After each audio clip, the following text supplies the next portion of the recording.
Pak Sukidi. Pak Sukidi, apakah setuju bahwa pemahaman demokrasi itu hanya soal penghitungan suara begitu. Jadi bukan lagi bicara soal legitimasinya, apalagi di tengah produk pemilu yang saat ini terjadi adalah dengan berbagai macam dugaan kecurangan yang terus muncul. Sebenarnya demokrasi itu bukan sekedar the right to vote, hak untuk memilih, tetapi the right to live with dignity.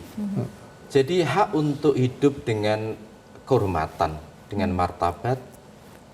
Karena itu sebenarnya apa yang terjadi pada kita hari-hari ini adalah masyarakat tidak diberikan hak untuk hidup secara bermartabat. Dengan kemiskinan, stunting yang begitu luas. Sehingga penguasa yang tiran itu membaca pikiran rakyat kebanyakan ini. Membaca pikiran rakyat kebanyakan dan cara membungkam dan menguasai pikiran rakyat adalah dengan memberikan bantuan sosial. Inilah yang terjadi misalnya pada fase menjelang pemilu, bagaimana bantuan sosial itu dari sisi informasi yang diberikan kepada para penerimanya, maka terkandung manipulasi publik. Dari sisi aspek kekuasaan juga tak bisa lepas dari penyelewengan kekuasaan itu sendiri. Ada satu istilah yang bagus sekali dipakai sebagai teknofasisme.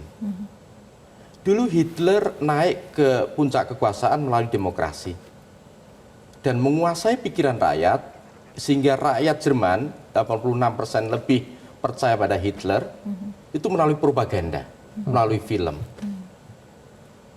Nah, jadi kemampuan Hitler untuk menguasai pikiran rakyat Jerman itulah yang membuat rakyat Jerman itu terjatuh pada kultus personal. Itu yang membuat mereka akhirnya jatuh pada fasisme. Saya khawatir bahwa berkembangnya teknofasisme pada masyarakat kita dengan menggunakan teknologi sebagai satu instrumen untuk menguasai pikiran masyarakat itu membawa demokrasi kita pada fasisme. Dan itu terjadi di Jerman, itu juga terjadi di Amerika dengan naiknya Trump. Dan ini membahayakan sekali karena apa? Karena demokrasi itu menuntut kita untuk bisa berpikir secara rasional, sementara yang terjadi justru kita dikuasai oleh tiran dan kita tunduk tegak lurus pada penguasa tiran itu sendiri. Jadi pengkultusan semacam Hitler itu juga terjadi di sini? Iya, itu terjadi. Dan transisi demokrasi ke kultus personal, kata Profesor Timothy Snyder dari Yale University, terjadi ketika penguasa selalu berbohong. Dan ketika penguasa selalu berbohong, kata Timothy Snyder, maka rakyat tidak bisa lagi memverifikasi mana kebenaran dan mana perasaan. Kebenaran, kata Timothy Snyder, dihancurkan.